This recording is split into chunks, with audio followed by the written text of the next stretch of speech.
টান দে টান দে। নে বাড়া এবার এটা নাক দিয়ে ছাড় তো, দেখবি হেভি লাগবে। ধর বাড়া তুই পারিস না বাড়া, তোকে আমি পরে শিখিয়ে দেবো ওখানে। এটা তো আমি রোজই করি। ওই দেখ বাড়া ওকে বাড়া আমি শিখিয়ে দিয়েছি, তোকেও শিখিয়ে দেবো, চাপ নিস না। আচ্ছা ঠিক আছে। আরে এটা নান্টু ছেলে পল্টু না? এইখানে বসে বিড়ি খাচ্ছে। আমি তো ভাবতাম ছেলেটা খুব ভদ্র, এখন দেখছি বাড়া পুরো উচ্ছন্ন হয়ে গেছে।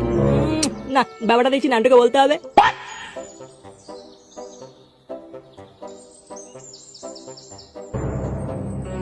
আরে ওই তো নান্টু, দাঁড়া বাড়া সব বলে দেবো। হ্যাঁ নান্টু দাঁড়া দাঁড়া। আরে খগেন দাজি কেমন আছেন? আরে বাড়া আমি নয় ভালো আছি, তোর ছেলের খোঁজ কি রাখিস? কেন কি হয়েছে? পল্টু আবার কি করেছে? ছেলেকে একটু চোখে চোখে রাখ, বুঝলি তো, দিনকাল কিন্তু বদলেছে। কেন পল্টু আবার কি করলো?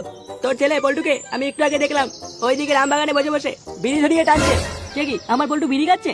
তার হয়তো কি বলছি, এখন তুই শাসনে রাখ, নাহলে কিন্তু পরে হাত থেকে বেরিয়ে যাবে, এই বলে দিলাম। দাঁড়ান একবার বাড়ি যাই, ওই পল্টুর সাটা আমি ভাঙছি। বাঞ্চোর ছেলে এত বড় সাহস, দাঁড়া।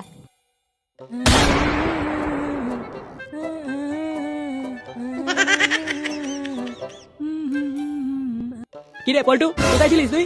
কেন বাবা? ওই একটু বন্ধুদের সাথে আড্ডা মারছিলাম। আড্ডা মারছিলিস নাকি বিড়ি খাচ্ছিলিস? কি বলছো বাবা?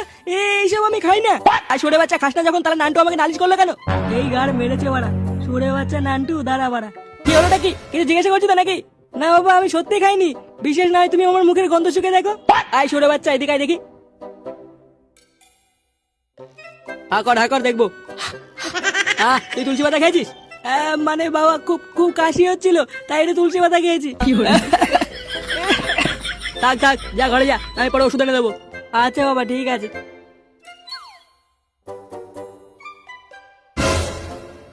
ব্যাপারটা কি হলো? নান্টু কি তাহলে আমাকে মিথ্যে কথা বললো? ব্যাপারটা তলিয়ে দেখতে হচ্ছে তো।